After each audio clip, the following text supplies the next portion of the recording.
We'll go down that TV, man. Montana trap. Red homie thugger in him. Red homie thugger in him. Oh.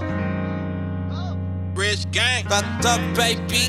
Got like 20. I'm black. Red homie. I did a lot just to live this here lifestyle. I'm your boy, your host, N.O. Bro.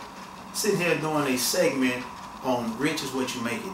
It's a very interesting segment, and I hope that everybody out there in TV world will pick up on this segment. I'm sitting here with my man today, Mr. Carlos Wallace. I'd like for him to introduce himself. How's it going? Glad to be here, man. Yeah, man. So what we're doing is we got a segment called Rich is What You Make It. And the reason behind this is we want to get the information out there into the streets and to the public that rich is what you make it.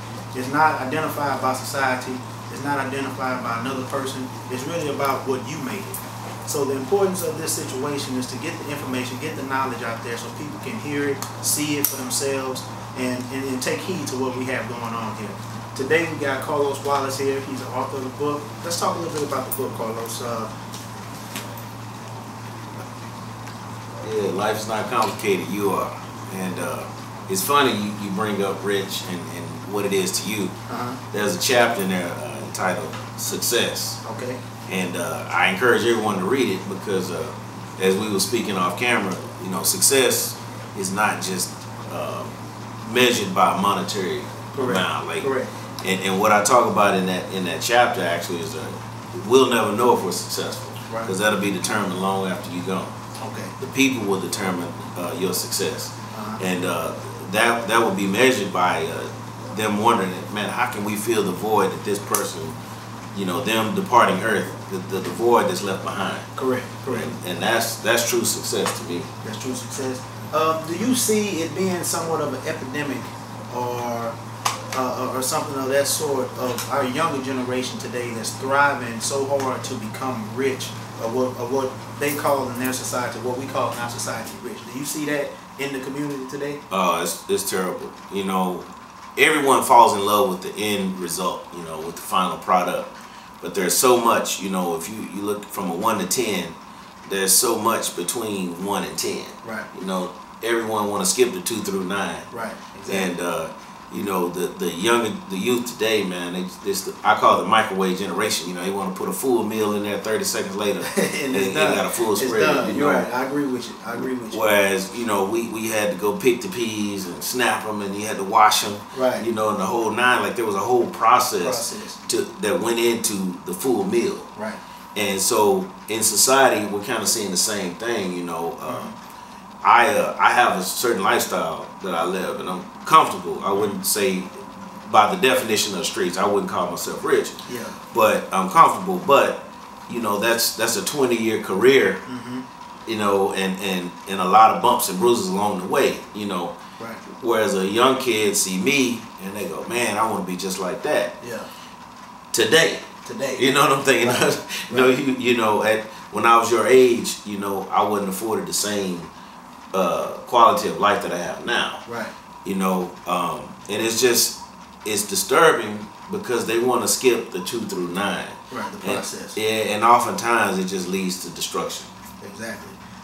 Do you see it being any type of way that if you had just say 10, you know, younger adults in here with you this afternoon, what type of word of encouragement would you give them as far as, you know, some type of steps or some type of formula to follow to reach, you know, to the plateau that you reach yourself? Like, what type of steps did you do to prepare yourself to become an author of such a great book?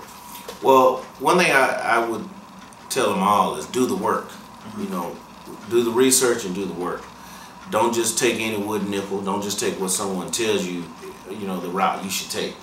Because everyone's route is different. Right. You have to trust God, and He's going to lay the path. Right. And you just have to have faith, and you follow that. Okay. You know, don't follow behind the person that you think had the easy route, because oftentimes when you get there, it's a different story. Right. You know, and it's kind of like the person that goes to the casino. They always rush back to tell you what they won, but they never tell you what they lost. That's true. You That's know? true. And you know, the guy that says, "Oh man, I won 20,000 in Vegas yesterday," and I think to myself, well, but he's been going to Vegas for 5 years, and that's the first time he told me he won. So I have to assume for those other trips he probably was not winning. You know, Vegas just gave him his money back. Exactly. But and maybe not even all of it. But you know, there's just phases in life, you know, that you just have to go through those phases. You know, one of the disturbing things I hear about college kids upset because they can't afford a $1,500 Mac or a $250 Beyonce concert ticket. Right. Look, when you're in college, you're supposed to be broke. That's a part of the process. Like, you know, that's true. It makes graduating and your first job that much sweeter. Yeah, you know, more sweet, correct. So yeah, you're supposed to be broke. Yeah, yeah. That's a lot of things that I see with you know, the younger generation is not respecting the process. You know, because I think you know, social media has taken it the realm of seeing everything in perspective right in front of them to where it's like, you know, when we were coming up, when my generation was coming up, it wasn't just right there for us like that. Right. You know, we, like you said, you had to do your research, you had to do your work, and it was a process. Right. You know, you didn't just see people riding in the neighborhood with, you know, in Bentleys and Rolls Royces, especially in the urban community. Right. You know, you identified that with a whole nother world. Right. You know what I'm saying? Now you see it, you can't get away from it. Well, information can be the gift and the curse. You know, with every decision or, you know, thought process I have, the Bible is that's my guide. You know. Right. And there's something to the male and the female should be a virgin when you get married. Okay. And because how can you know the other person is better sexually than your mate? Right. You don't know. You don't know. And so that information becomes the curse. Right. That's well, and that's the internet, something that was created for the good, but has become the curse from the information. Right. You know, you see children, or you know, people, not just children, I mean even adults that have no direction, they start to venture into worlds in the World Wide Web, into things they had no idea was even there.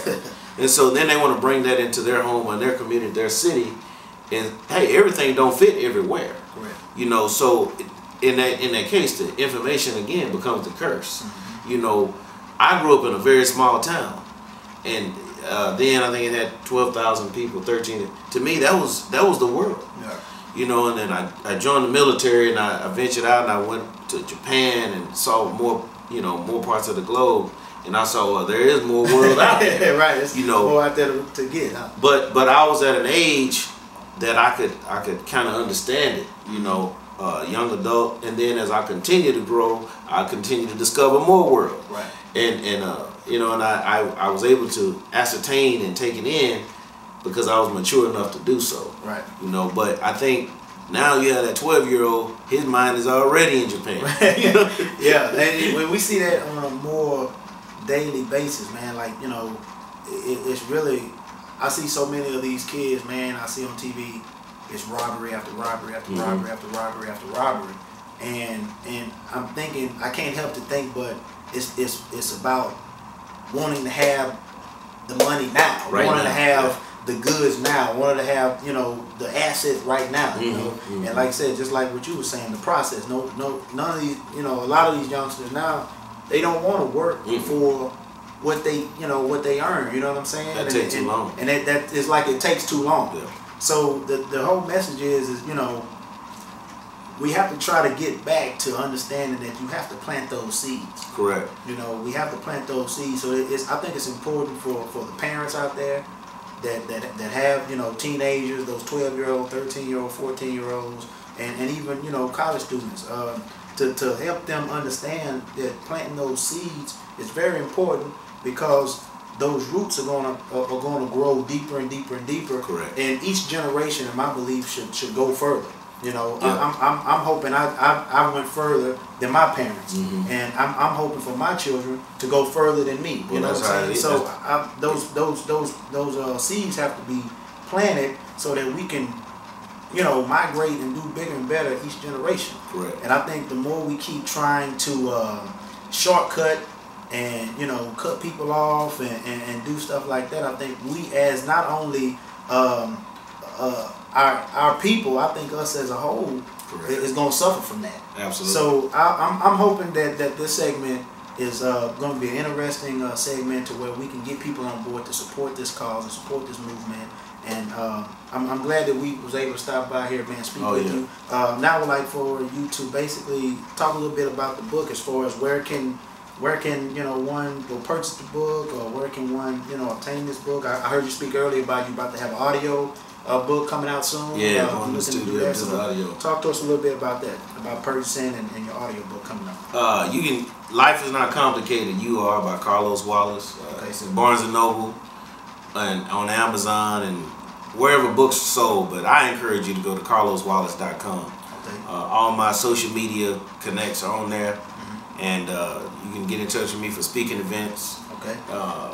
I do a lot of sponsorship, so I mean, but all the information is on carloswallace.com. Okay. All right, man. Well, I'm glad we was able to catch up and speak briefly about the situation and the book. I'm looking forward to reading this book myself, especially on that success chapter you have in here. Yeah. I know you'll like it. Yeah. So thank you, man. Like I said, rich is what you make it. Don't undermine this situation, man. It's to me, it's a real strong epidemic that's growing in our communities, in our neighborhoods, and to me, it's getting worse. So my thing is, if you're not trying to help the situation, you're just as bad as people out there involving themselves in it. So this is our way. Rich Cigars is a sponsor. I like to say thanks to my fellow business partner out there, Richard Davis, for helping me with this idea. And I'm just looking forward to push forward, man. This is a positive thing, and we'll be coming to you real soon with this segment, and we'll catch up with you later. One.